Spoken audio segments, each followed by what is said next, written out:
class, ma'am. Oh, you took fine. 1 minute. Let me. Okay, I forgot.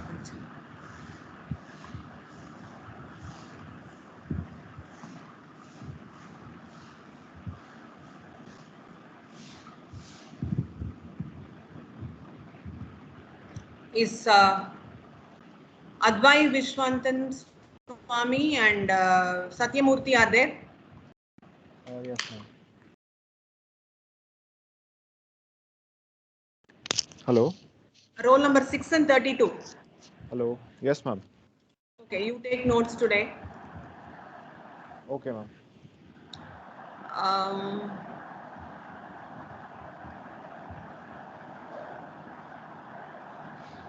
Tarun and Anurag Goyal.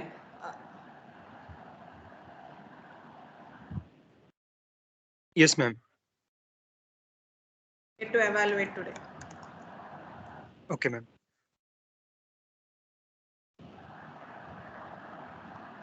Okay, so we were talking about that aspect only.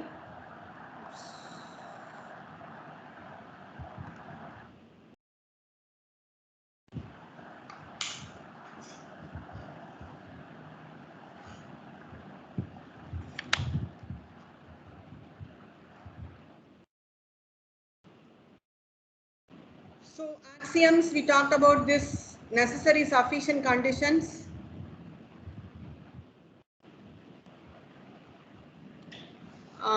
So higher order logic is a variety of first order logic that is more expressive, but it is undecidable. So it is used for expressing uniqueness using some other operators and all. So that is let us not worry about that. So okay, let me do the knowledge representation scenario. So we were talking about this Umpus world.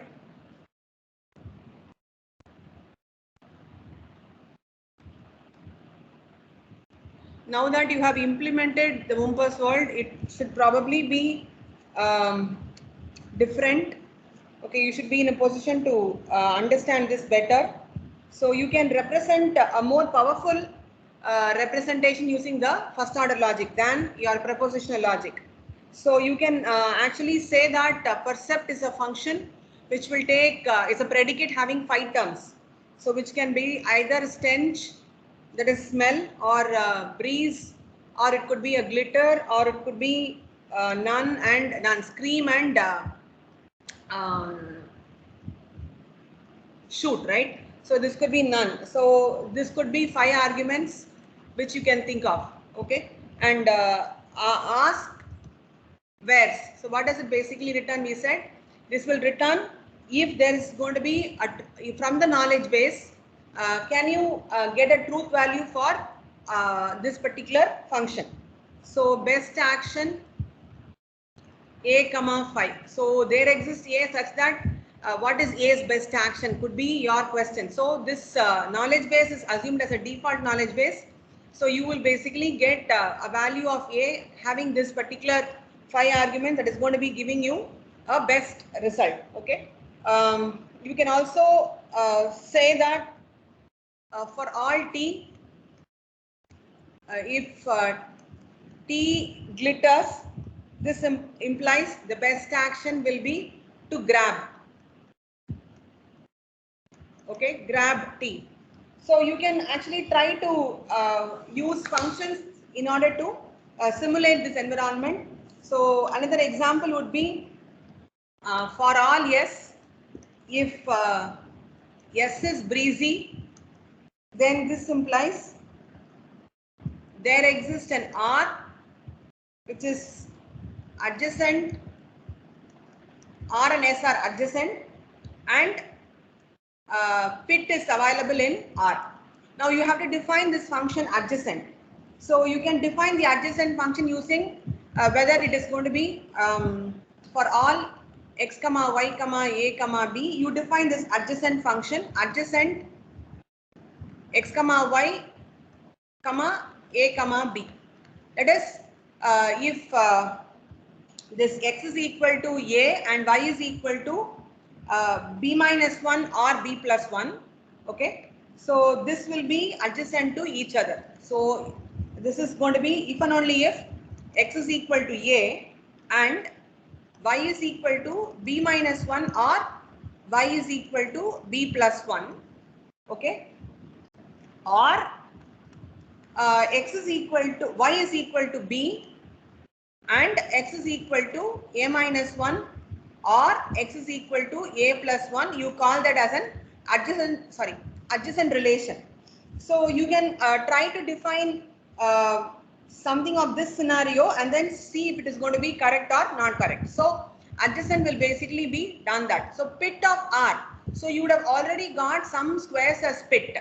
Okay, so that would have been defined in the even in propositional logic we define that using the function pit at 1 comma 1 etc. So you can code these functions in first order logic in order to implement your or create your knowledge base for the Umpus world environment.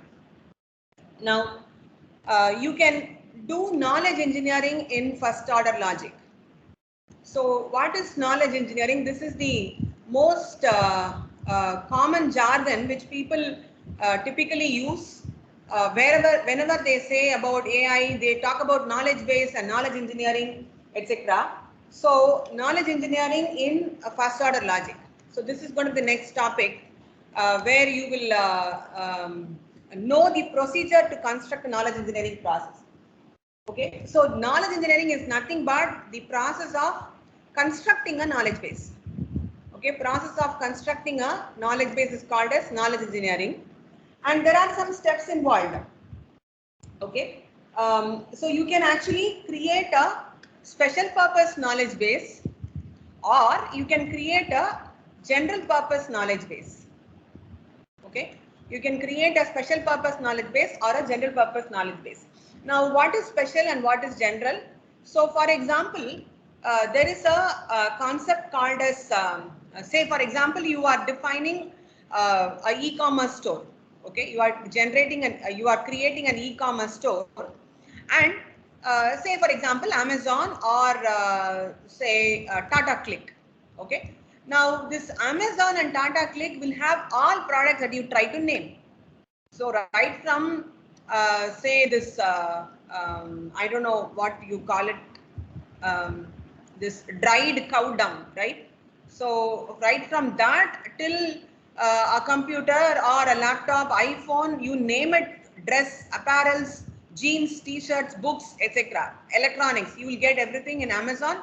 So is the case with Tata Click. So this is actually a general purpose scenario. That is the e-commerce design or the commerce design that you do for Amazon or Tata Click will basically be a general purpose architecture. Whereas you talk about special purpose architectures, I will also elaborate why you need both basically. Special purpose architecture, for example, say there are some Chroma. Okay, Chroma is only electronics. Okay, and there is this Myntra. Myntra, you would have seen all these scenarios. So Myntra is exclusively apparels. So you can have a general purpose or a special purpose design. Now, why is that going to be useful? So when you look at e-commerce store, which is a general purpose store, you will be recommending products, right? You'll be recommending products, and to recommend products, you will observe the similarity between individuals. Okay. So in a general purpose design, you need to keep track of what products this particular user has bought over a particular period of time, and then you try to establish similarity. So the person has bought this product only on some purpose. Okay, so you can recommend products and you can offer suggestions, okay, based upon that particular architecture. So a general purpose architecture has to deal with what products are in general, all particular products, etc. Whereas when you look at special purpose architectures, it has to be specific. I cannot recommend buying of an apparel at an electronic store, okay, or buying on an electronics at an apparel store and vice versa. Okay, so Chroma I have to give only electronics. So your data, that is the volume of data, basically reduces to a greater extent. So your recommendation will be more accurate if you go for a special purpose architecture. So that is the reason knowledge engineering process of constructing a knowledge base will depend upon whether it is going to be a special purpose architecture or is it going to be a general purpose architecture, and correspondingly you will have a special purpose knowledge base for this and a general purpose knowledge base for this particular aspect. But this is more easier to create, okay, whereas this is more difficult because you have to handle all possible cases, okay. But when you want to go for a probabilistic approach to recommend products, general purpose architecture will probably be easier to recommend, whereas a special purpose architecture will basically be difficult to suggest products which is going to be specific. So the knowledge engineering process consists of the following steps. First one is task identification. Okay, the first one is called as task identification, in the sense that the knowledge engineer or the knowledge creating person should basically know what type of queries will the knowledge base support. So in order to do this, the first thing that I have to understand is it a general purpose architecture or a special purpose architecture? So you, after understanding that, so you are not going to randomly ask some questions, but you will have to be very specific about questions, and you should basically, in fact, you should, even if you have some kind of a typical query that you will be in a position to support, I can use that as a base for constructing my knowledge base. Okay. So therefore you will create instances, you will add data, and you will add the syntax of first order logic statements in order to support these queries. Okay, so supposing I'm not going to ask for a railway reservation system, I'm not going to ask whether it is going to be supporting a air flight. So flight. So therefore you need to be very specific about a particular set of rules only. So supposing I say in a railway reservation system, people typically ask for the start time, the end time, the duration of the travel, the kilometers, etc., the days of running a particular train, etc. So you should handle this particular set of scenario for all possible, across all possible pairs of stations. So you need to identify the task. That is the first step. The second step will be assemble the relevant knowledge. Assemble relevant knowledge. Now this step is called as knowledge acquisition.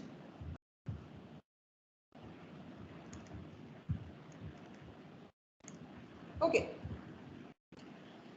This calls for getting an expert and then trying to do a survey or a Q&A with that particular expert, or a survey among so many experts, okay, and then gather information. So for all you might know, the person who is creating the knowledge base itself might be an expert in that particular field. So if that is the case, he or she can basically be the person who is going to give you the input. Okay. So once that input is available, you can try to do this. Expert Q&A is possibility. Survey is a possibility. For example, you are creating a knowledge base for playing chess, a chess game. Okay, you would probably ask so many players to play chess, or you will have the recordings of those recordings of the games, and then you will use it for as your knowledge acquisition scenario. So you are collecting knowledge. So this knowledge collection could basically be done through a Q&A or a survey, or existing games means it could probably be the gaming videos could be used for collecting the knowledge. The next one is decide on vocabulary, predicates, functions, constants. So you should be very clear on what is going to be the constant, what functions are you going to support, what will be your predicate. Okay, that should basically be reflected. What happens is, this is actually what you do in programming, where you try to convert your user requirement into some kind of a software engineering module, right? So that is what you basically do. So for example, in the UMPUS world, so how do I represent the UMPUS? Okay, should it be just a picture, or can I simply say W in a particular square or whatever? And should I, how do I represent smell or stench? Okay, how do I show that? Okay, all these will be decided and used for your purpose. Okay, in order to support this, this is called as the ontology of the domain. Because you remember what is an ontology we talked about? Ontological commitment, we said it is about facts, relations and functions. That's exactly what you're doing here. So once this is collected, that represents typically the ontology of the domain. And then encode the knowledge of the domain. That is the next step. So where you create all axioms based upon the vocabulary, you write the functions, okay, you write all the logical statements using logical connectives, etc. That is going to be encoding. That is whatever you have gathered in 3 will be converted to a representation, typically in first order logic or any other higher order logic for your convenience. Then the next step would be encoding a description about specific problem instance. Okay, about specific problem instance. So this will call for from the encoded knowledge getting atomic sentences. Okay, so from the from whatever you have done, can I gather atomic sentences will basically be your situation. So then the next step would be post queries to the inferences and get answers. So this is just to test. This is your testing scenario. Okay. And then finally debug. This is your correcting or reworking on your statements. Okay. Now, if you look at this complete scenario, this is similar to your software engineering lifecycle only. If you had probably taken a look at it. So you will also do a requirements gathering, and then you will do the detailed design. Then you will try to do a coding, and then you will try to implement using, you write the algorithm, then you write implement in a programming language, then you test it with some data set, and then try to debug. So this is task identification, is requirements gathering. Okay, and assembling relevant knowledge will basically be mapping the requirements to a okay, this is also requirements and data set gathering only. The step 3 is actually mapping this to a programming style. This encoding will basically be do the programming. Okay, so that is what is this basically. And the fifth step is encoding a description about a specific sentence. So this is again going to be implementation to verify whether the sentences can be derived or not derived. This is your testing. Okay, and this is going to be on debugging, the final stage, which is 6 and 7 can work together in order to get a robust knowledge engineered knowledge base established. So if you probably take some example, the book talks about a good example. So it talks about the electronic circuits domain. Certain things which you are probably not aware of. So it is talking about the electronic circuits domain. So, I mean, it is though it is said as an electronic circuit, it is simply ANDing and ORing. Okay, so you can you are familiar with AND, OR, etc. So it's about logic gates only. Okay, so let us say this is a X1. This what gate is this? NAND gate. NAND. It's XOR, no. XOR. What gate is this? XOR. XOR. Okay. XOR. Then this is, what gate is this?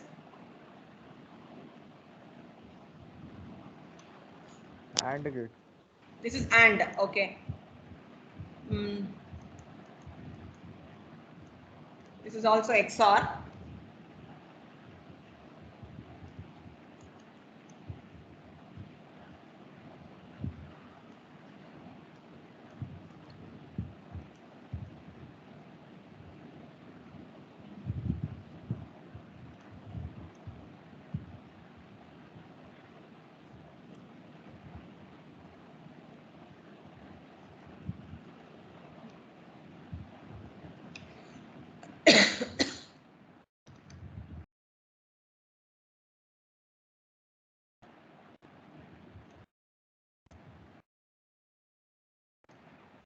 What gate is this?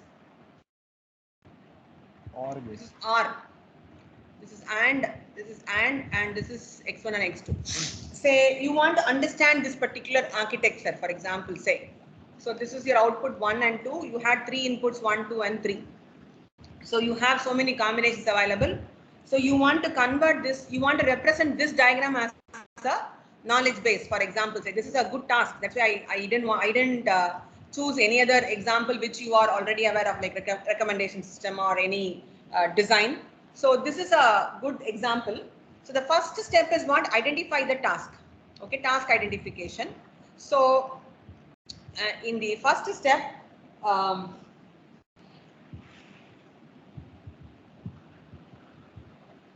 so you have to check whether the output, okay, is this a correct circuit? Okay, what is it trying to give as output?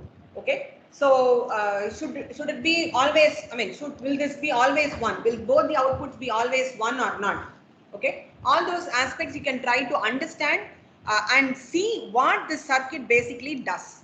Okay, just to give a rough example, 001 is your task, for example, say 0 and 0, therefore what is XOR is 1. This will be 0 and 0, therefore AND is going to be 0. This is 1 and this is 1, so XOR will basically be 1. Am I right or wrong? Yeah, 0 0 is 1 only, no? XOR, no. 0. 0 0 is 0, huh? Yes, ma'am. Yes, ma'am. Yes, ma'am. You guys kept quiet. So I realized it only here. So then you give it to this one, 0 and 1, you give, it will going to be 1 and this will be 0. So this will be 0 definitely. And this is R, so this is 0. So I'm getting a 1 and a 0 as output here. Supposing you get all three as 1, then this will be again 0. Since this is 0, this will be also 0.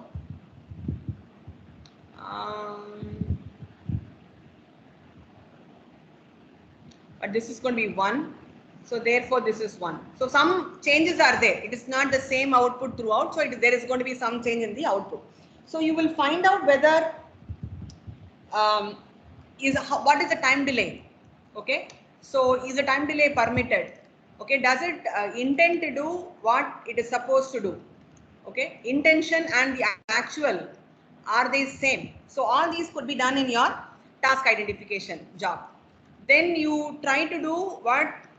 Assemble relevant knowledge.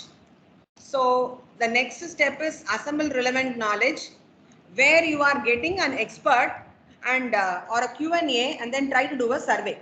So you probably whatever we have just now done, like giving so many inputs 0 0 0, you can try all possible inputs and see how it is behaving at the output.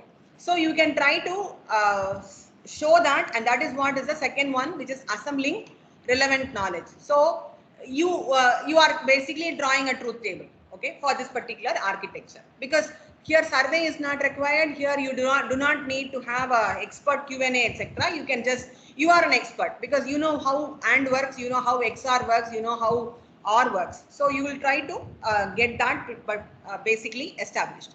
Then the third step is decide on vocabulary. Okay, decide on vocabulary. So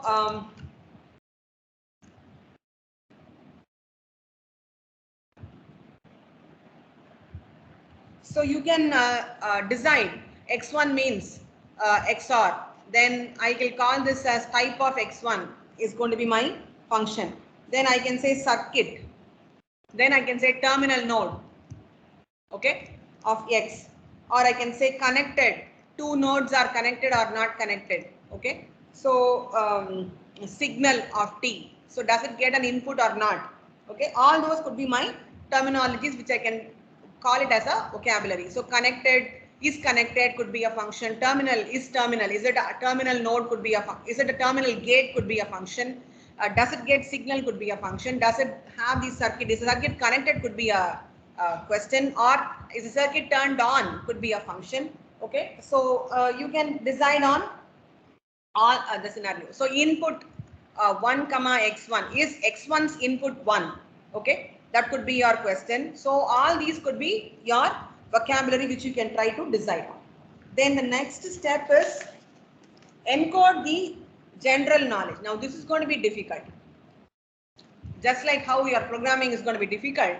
So encoding general knowledge will basically be difficult. So for that you can write all kinds of axioms. So in order to state some facts, for example, say the function connected is commutative. So I can write this as for all T1 comma T2. If T1 and T2 are connected, this double implies connected T2 comma T1. Okay. So you can simply say gates are circuits. So gate is what we talk about as logical gate, right? So gates are circuits. So where I can say for all G, gate of G implies it's a circuit. Similarly, you can say there are 4 types of gates. 4 types of gates. So for all G, if G is a gate and K is equal to type of G, this implies K is equal to AND, or K is equal to or K is equal to XOR, or K is equal to NOT. So this could be your encoding. So you can try to encode like this for all your possibilities. Okay, and then the next step is one encoding a description about the specific problem instance. Okay, now supposing you have this as a problem instance, then you say that gate of x1, okay, it is ORed with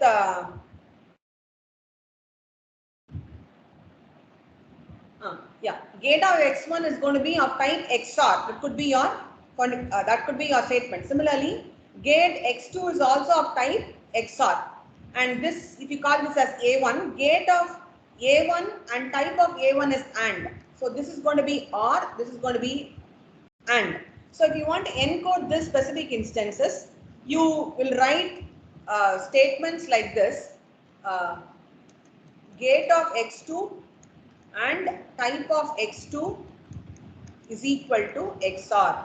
Similarly, gate of x1 and type of x1 equal to XOR. So I can write this all your connections.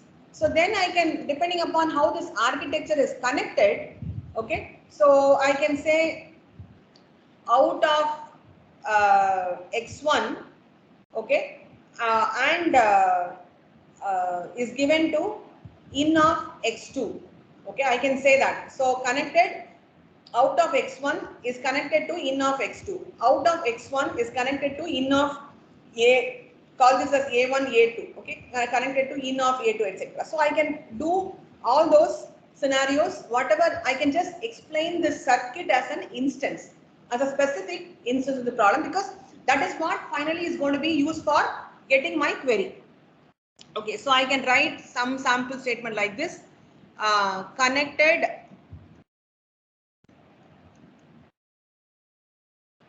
out of 1 comma x2 comma out of 1 comma c1. So these two are basically connected. Out of c1 is connected to out of x2. So you can try to code like this for all your, that is explaining this circuit diagram in a representation which is understandable using the functions, connected, gates, and other scenarios. The next step is to pose queries.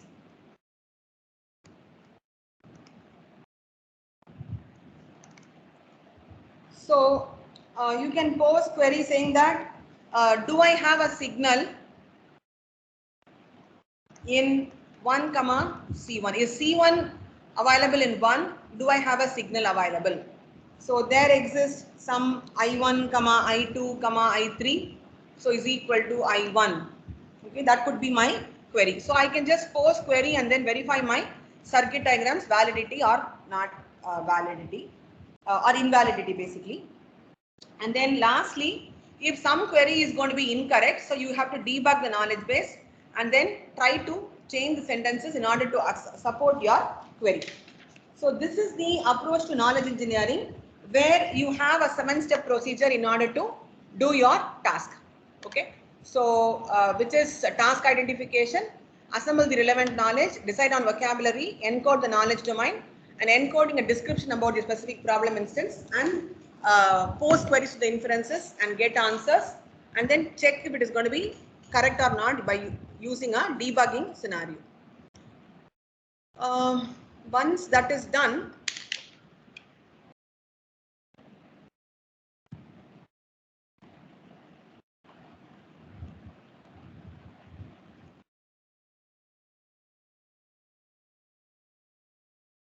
so I think this is, yeah. So you have already done these 3 agents types: reflex agents, model based agent, utility based agent, and goal based agent. So here in the Wumpus world, if you have a simple reflex agent, this is how you construct the rules. Okay. So using first order logic, you can construct this rules something like this. நான் கிளாஸ்ல இருக்கேன் கூப்பிடுறேன் 10 minutesல. Okay. So here the difficulties in reflex agent will be there is no person that indicates the agent should climb out. So position and holding gold are not part of the percept sequence. So that is going to be a drawback in simple reflex agent. So a simple reflex agent will simply react if there is going to be some input which is perceived. So loops. So will you come back to the same square? Okay, that is going to be another question. So simple reflex agent will not have answer to that particular scenario. So you have something called as situation calculus, which is trying to represent that there is going to be some change. Okay, so a situation can be thought of as a snapshot of the world at some instant in time. So when you perform an action A, situation S1, the result is a new situation S2. So and from that particular point, you keep moving to the next scenario and so on. So this is what we call as change in this is what we call as change, and you try to maneuver to the last point. Okay. So you can have a sequence of situations, and this is what we call as a moving or changing environment. That is, the agent's position is getting changed. So that is what we are trying to model. Again, the pit and the Wumpus and the glitter, everything, the gold, everything remains stationary only, but you call it as situation calculus. Okay. This is not very used here, so let us not worry too much. We will move. So there is a frame problem and a production problem. The production problem is part of first order logic. The frame problem is also part of first order logic.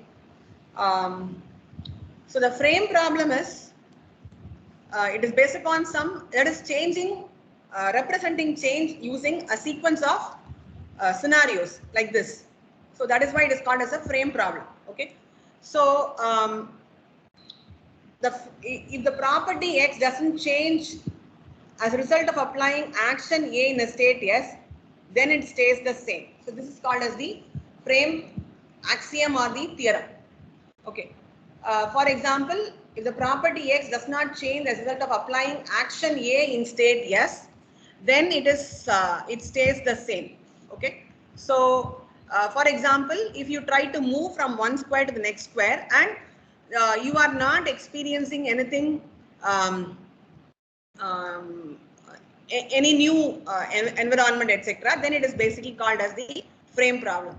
So the frame problem, whatever we have done so far is actually the frame scenario only.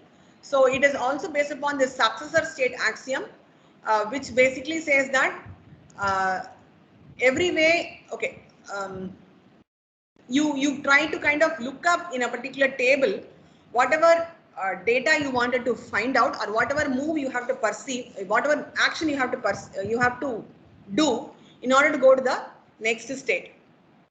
So we will talk about this in the next chapter. We are all not we are not having all these things.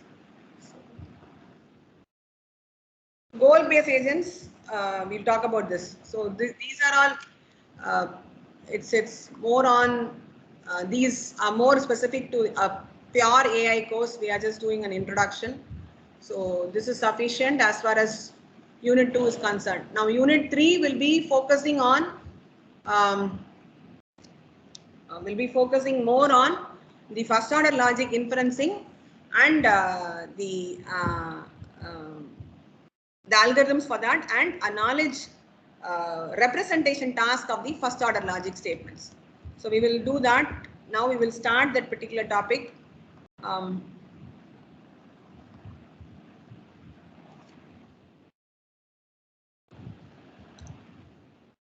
So this is Unit 3. So you have to talk about inference rules, forward chaining, backward chaining, resolution, and knowledge engineering, which will be done in, later. So this is the first half of Unit 3. So the model checking, this is what we have been talking about. So for all given a knowledge base, does a sentence yes hold true is what we are trying to find out here.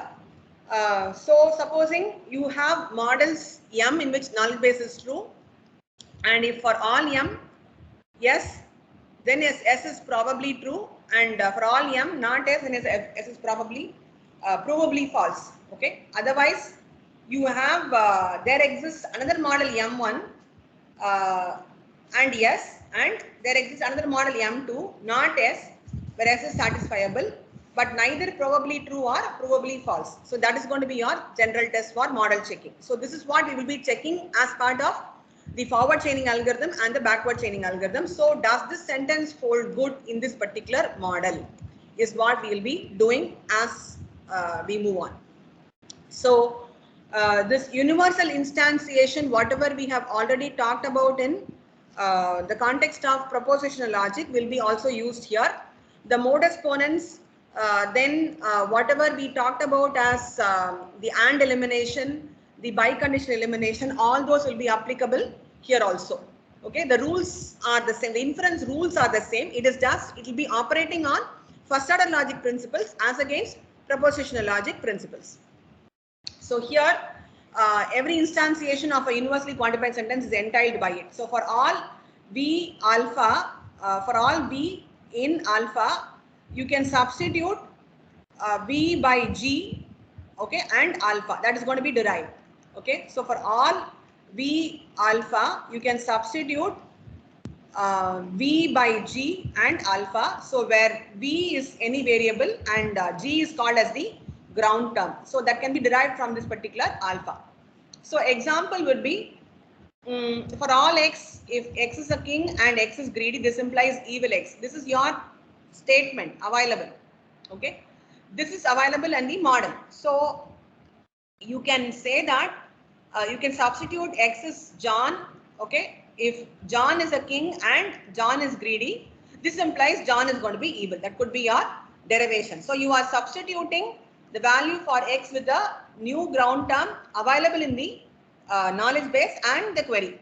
Okay, and similarly, if Richard is a king and Richard is greedy, then you can also say Richard is evil. Or you can even connect this using another predicate term. So where king John's father is a king and John's father is greedy, then you can imply that John's father is going to be evil. So you can apply this for all situations. Similarly, there exists can also be applied in the modus ponens scenario. This we talked about yesterday as Skolem constant, where you substitute for there exist will be true only for one value or few values. So you will call that constant as a Skolem constant. So for example, you have the variable v and you have the sentence alpha, okay, and the constant k. So if you substitute v by this k in this model alpha, that can be inferred. So there exists x, where x is a crown and x is available on the head of John. This basically will yield crown of C1 on head C1 comma John. C1 is called as the Skolem constant. So you can substitute for C1 later and then see whether it's going to be true or not true. So you can try to reduce the first order logic statements to propositional inferences also. We already talked about expressing in propositional logic is difficult. So what we do is we try to kind of represent the statements in first order logic and see if we can map first order logic to propositional logic. So that is what is the mapping that we are trying to do. Suppose you have these in your sentences. For all x, x is king and x is greedy. This implies x is evil. And these statements, John is a king, John is greedy, Richard is the brother of John, etc. So you can try to instantiate in all possible ways. So John is a king and John is greedy. This implies John is evil. Richard is a king. Richard is greedy. This implies Richard will be evil. King is John is a king. John is greedy, and Richard is this one. So you are expanding this for these two ways. So the new KB is called as propositionalized, and the propositional symbols are this one. These two, they are actually called as the propositional symbols. That the symbols involved in those two statements are called as propositional symbols. So every first order logic knowledge base can be propositionalized so as to preserve entailment. The idea is to propositionalize the knowledge base in the query and then apply resolution and then return the result. Now we already know what is a resolution and a unit resolution. So where we had literals and the instances, and that was combined together to get new inferences. So the problem with this approach is the function symbols, there could be infinitely many ground terms. If that is available, I cannot, my knowledge base keeps growing in size. So,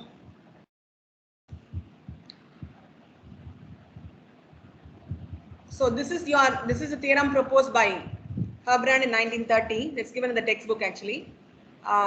It is entailed by a finite subset of the propositionalized knowledge base. For example, if n is equal to 0 to infinity, create a propositional knowledge base by instantiating with depth so many terms and see if alpha is entailed by this knowledge base. The problem is it will work if alpha is entailed and it keeps on looping if alpha is not entailed. Okay, that is the problem. Similarly, Turing in 1936 and Church hypothesis 1936. So where they talked about semi-decidable algorithms for first order logic. So forget about that. So we'll directly go to the inferences. And before inferences, we should remember these aspects: modus ponens and introduction and elimination, biconditional elimination, etc. So whatever rules we have applied for proposition logic applies for first order logic as well. So, and then you also add new inference rules which are more sound. Universal elimination, existential introduction, existential elimination. This we have talked about yesterday, where I said for all x p of x could be the same as, okay. So we talked about all those things. So the same thing is applied, and there is a generalized modus ponens also which will be applicable. In order to apply this, there is a first step called as unification. Okay, unification is kind of like a pattern matching procedure. Now this unification is applied for very much to a greater extent in NLP feature matching and feature combining algorithms. Okay, this is very useful, this unification approach, which is typically used for feature matching. So we will start with unification, and then there is a unification algorithm example, and then we will go for generalized modus ponens and then forward chaining algorithm. So we'll do this on next class. We will close here. So unit 3 we have commenced. So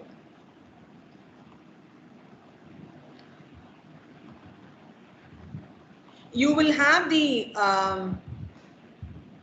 second CT as only in the last. Okay. So I'm not going to keep second CT now. Okay.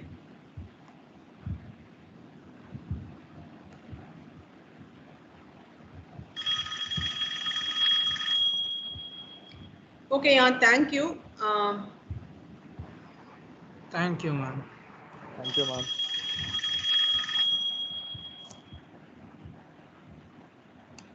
சொல்லுங்க sir.